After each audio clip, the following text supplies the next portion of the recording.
Hey everyone, and welcome back to some more esports talk. My name is Hunter, and thank you so much for tuning in. As we know, earlier this year, TSM signed a deal with FTX that was a naming rights deal for 10 years for $210 million. That was unprecedented. It was a massive signing for them, and FTX has been up to quite a lot, actually. I mean, they bought the naming rights to the Miami Heat's arena. They signed a deal with the MLB. Tom Brady is a shareholder. I mean, they are really not stopping. And to prove their point, they also entered a deal with the LCS. We saw the LCS say that they are excited to announce a 7-year partnership with FTX, making them the official cryptocurrency exchange of the LCS. In their announcement, they say that the cryptocurrency exchange will present the new Most Improved Player Award and FTX Gold across all LCS matches. It apparently represents the largest sponsorship agreement Riot has ever signed for an esports league. Player net worth, total team gold, and those roller coaster gold graphs will all be presented by FTX. Additionally, FTX will directly sponsor the LCS Most Improved Player Award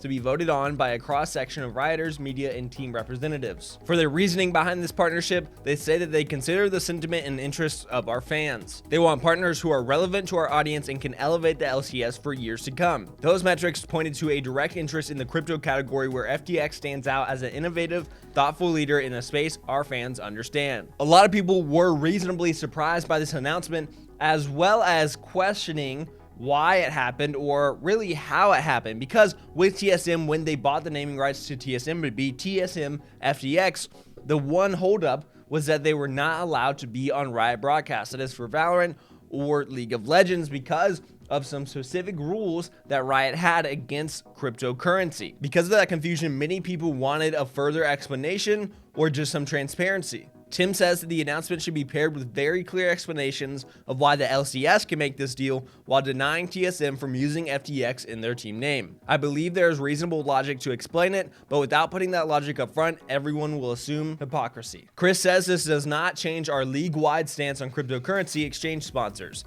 LCS activations with FTX can be removed from broadcast when needed in regions that limit cryptocurrency advertising. A sponsor that appears on apparel or other non-digital activation cannot. Marcel originally saying, and just like that, company policy gets changed. TSM's $210 million landmark deal helped out the entire industry by forcing the publisher to adapt the rule set.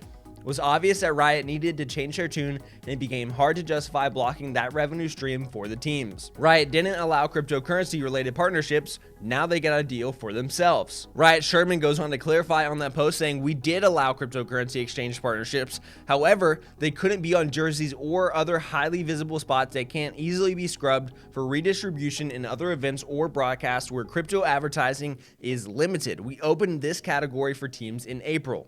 Frost asking, was this because Riot would be taking a deal with their own crypto exchange, and part of it was limiting the branding of their competitors on their broadcast, to which he says, nope, this was due to international advertising restrictions, similar to what we've encountered with our beer partnerships.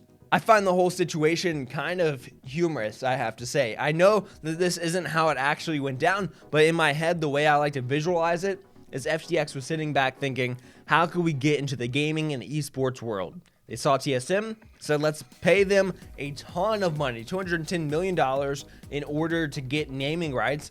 So then it'll be TSM FTX everywhere. They'll know us in all the different esports. Then someone came up and they said, wait. Actually, for Riot Games, that is League of Legends and Valorant, two of the biggest esports right now, you can't do that. That's not allowed. And they said, oh man, how are we? What? We can't do that? We can't even do it because of the LCS rules? And they said, no, you can't. And so then they went a step further and said, okay, well, then let's just get a deal with the LCS. Then they'll have to, right?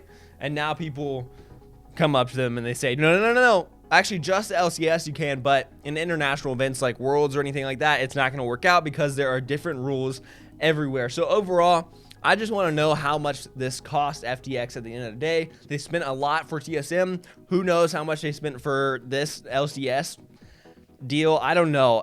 The whole thing kind of just scrambles my brain a little bit, but let me know what you guys think about this situation. I look forward to see how it progresses and more of the details that are released later on. We will keep you updated. Be safe, be smart, and try to behave just a little bit.